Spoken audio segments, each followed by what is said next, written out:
By the 1980s, the Soviet Union was in an economic crisis. With a new era beginning, Mikhail Gorbachev came to power. He attempted to reform the Soviet society with restructuring and unrestraint. When non-communist parties were legalized, Gorbachev was elected president of the Soviet Union. Some conservative elements attempted to remove Gorbachev, such as Boris Yeltsin, the president of the Russian Republic who was leading a resistance. The Soviet Union was abolished in December due to Yeltsin, and independent states replaced the vast Soviet empire. Boris Yeltsin backed a market economy, but the transition from the old to the new was fueled by corruption and organized crime. When Yeltsin resigned, a former KGB official, Vladimir Putin, replaced him. Through Putin, Russia ensued in social and economical developments.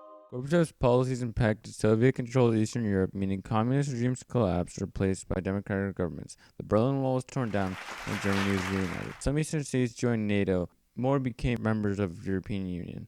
Ethnic demands altered previous nations and divided among Serbs, Muslims, and Croats, while other nations like Yugoslavia was renamed as Serbia. Because of former East Germany's bankruptcy and poverty, the German reunification was difficult and costly.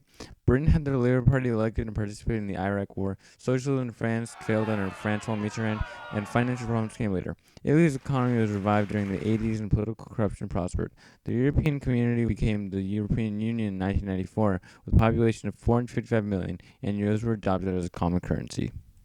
In the United States, the 1990s appeared as a decent era of progress for America, until the events of September 11, 2001 and the resulting wars in Afghanistan and Iraq, which dominated the government's focus. The administration's popularity declined, made complete with corruption, failures, and the Hurricane Katrina disaster.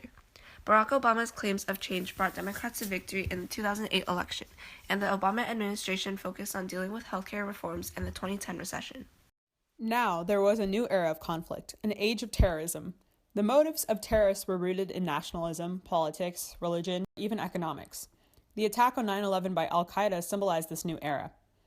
Immediately, America responded by waging war against the Taliban in Afghanistan, then against Iraq, where weapons of mass destruction could be held. The number of women entering the workforce progressed in large amounts, and the women's movement prospered. Even with opposition from the Catholic Church, birth control and abortion were now widely available.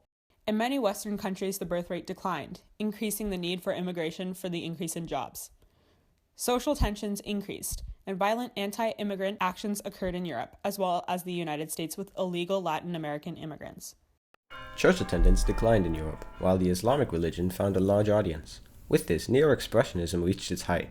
Popular music was modernized with grunge, hip-hop, rap, and pop. The world quickly grew digitalized, exemplified by Microsoft, Apple, and the personal computer. New technologies changed society, such as the widespread of communication with others around the world, and new entertainment methods, such as video games and music recordings. In the global economy, corporations became the economic powerhouses, with the International Monetary Fund and the World Trade Organization. This mass globalization contributed to mass immigration and even global warming.